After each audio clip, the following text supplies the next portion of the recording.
రాజన్న సిరిసిల్ల జిల్లా కోనరావుపేట మండలంలోని అజ్మీరా తండా గ్రామంలో సీఎం కేసీఆర్ చేపట్టిన 30 రోజుల ప్రణాళికలో భాగంగా బుధవారం రోజున గ్రామస్తులంతా కూడి గ్రామ పరిసరాలు పరిశీలించడానికి వెళ్తుండగా ఇస్లావత్ హనుమంత్ అనే వ్యక్తి అకస్మాత్తుగా కింద పడిపోయి మరణించడం జరిగింది.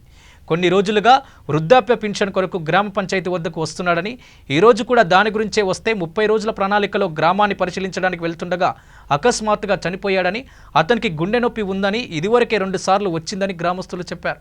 మరణించిన హనుమంతుకు 5 కూతుళ్లు ప్రమీల, నిర్మల, లత, స్వాతి, జ్యోతి ఉన్నారని, పెళ్లి కావాల్సిన వారు 2 అమ్మాయిలు ఉన్నారని, వారి కుటుంబం నిరుపేద కుటుంబం అయినందున ప్రభుత్వం వారిని ఆదుకోవాలని గ్రామస్తులు కోరారు. రాష్ట్ర ప్రభుత్వం చేపట్టినటువంటి 30 రోజుల ప్రణాళికలో భాగంగా మా అజ్మీరా తండా గ్రామ పంచాయతీలో ప్రజలందరినీ శ్రమదానం పేరిట ఏర్పరుస్తుండగా ఇస్లావత్ హనుమంతు నాయక్ అనే వ్యక్తి శ్రమదానంలో పాల్పంచడానికి వస్తుండగా మార్గ మధ్యంలోనే కొంచెం బ్లడ్ లాంటి నోటి నుంచి బ్లడ్ లాంటిది వచ్చి సడన్గా కుప్పకూలిపోవడంతో ఆయన హఠాత్తుగా మరణించడం జరిగింది. ఆయనకు పాపం ఆర్థికంగా కూడా బాగా ఏం లేదు. 5 కుమార్తెలు అతనికి రాష్ట్ర ప్రభుత్వం ద్వారా ఏదైనా ఆర్థికంగా సాయం చేయగలని ప్రభుత్వాన్ని కోరుచున్నాము. 5 కూతుర్లు అతనికి, 3 పెళ్ళయింది, 2 ఇంకా పెళ్ళిడికి వచ్చి ఉన్నారు.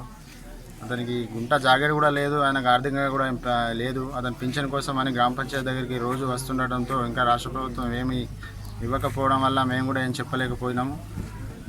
అతను సడన్గా కుప్పకూడడంతో గ్రామస్తులంతా షాక్కి గురవడం జరిగింది.